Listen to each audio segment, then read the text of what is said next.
Hi, I'm Dr. Matt Slavin, a clinical psychologist, also known as the burnout psychologist. I specialize in stress management and burnout prevention. So what does emotional intelligence in leadership look like, and why does it matter?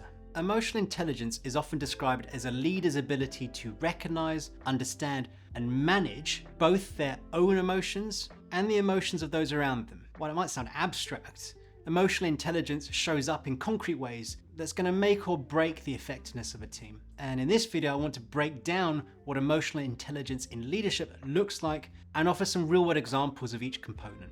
The first component is self-awareness. Self-awareness in this sense is the foundational component of emotional intelligence. It involves understanding your own strengths, weaknesses, values, and your emotional triggers. And leaders who are self-aware can recognize when stress or frustration is creeping up as it's bubbling, and they understand how their mood might affect others. A self-aware leader will own up to errors or oversights. For instance, if you realize you set an unrealistic project deadline, you might openly acknowledge your miscalculation, share it with the team, and talk about it and make plans, adjust things. They're also going to recognize stress. So suppose a leader notices they're getting irritated during a team meeting. Instead of snapping at team members, they step back and they reflect. They may say something like, look, I can only speak for myself here, but I'm finding this really frustrating. Let's all take a 5-minute breather. Let's come back in a moment.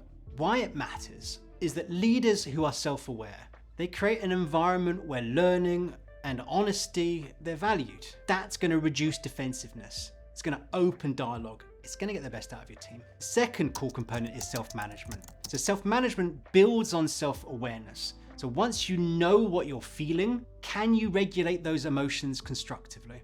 So self-management is all about staying calm under pressure, avoiding impulse decisions, and maintaining a level of professionalism, even when things get tough.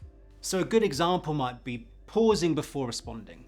So imagine a leader receives critical feedback from a client, and instead of responding immediately with defensiveness or frustration, they take a moment to breathe, to pause, to gather their thoughts, and then respond thoughtfully. So this is all about taking a step back from heated exchanges or that knee-jerk reaction that's going to harm relationships, could undermine what you're trying to achieve at work. It's also about setting boundaries. So a leader who has good ability to manage themselves is also going to model healthy habits at work. So they're going to know and recognize when to unplug and take action. They're going to encourage the team to take breaks, to take brain breaks, and they're going to demonstrate that recharging is an asset, it's not a liability. Well, why does it matter? When leaders regulate their emotional reactions, it keeps the focus on problem solving and progress. It also sets a tone of balance and composure for the rest of the team. That third component is social awareness. Social awareness is the ability to be able to read the room. So sensing the group dynamics, understanding emotional tone, picking up on subtle cues like body language or changes in vocal tone. So leaders with strong social awareness, they show empathy, inclusivity, and they're going to ensure that everyone feels heard, seen, and valued. So for example, during a team meeting, a socially aware leader might notice two people exchanging tense glances whenever workload distribution is mentioned. Now, rather than ignore it, that leader's going to check in privately afterwards. Again, approaching with curiosity and compassion, albeit boundary, there is a job to do. That kind of approach can prevent misunderstandings from festering and also can help prevent issues from arising in the long term. They're also going to show empathy in their one-to-ones. If an employee seems off, maybe they're quieter than usual, a leader with social awareness might ask, hey, I've noticed you're not yourself lately. What's going on?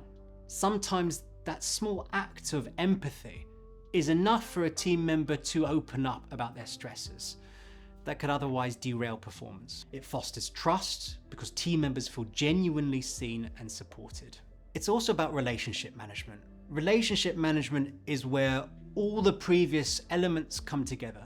It's about self-awareness, self-management, and social awareness to build and sustain positive, productive relationships. And that involves clear communication, conflict resolution skills, and the ability to guide, to inspire others towards those shared goals. So let's think of an example. Imagine you've got two employees who are at odds about the best way to approach a project. Now, a leader skilled in relationship management might be able to facilitate a collaborative problem-solving session, ensuring both parties feel heard, and then guiding them to a compromise that respects each person's perspective, but ultimately is getting the best out of them and the direction of the work.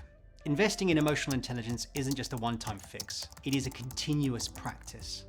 But when it's done right, it pays dividends in the long term by creating a culture that's collaborative, resilient, and is prepared to meet challenges head-on without sacrificing the humanity and the well-being of its people. Hi, I'm Dr. Matt Slavin, also known as the Burnout Psychologist, and I specialize in helping individuals and teams manage stress and prevent burnout.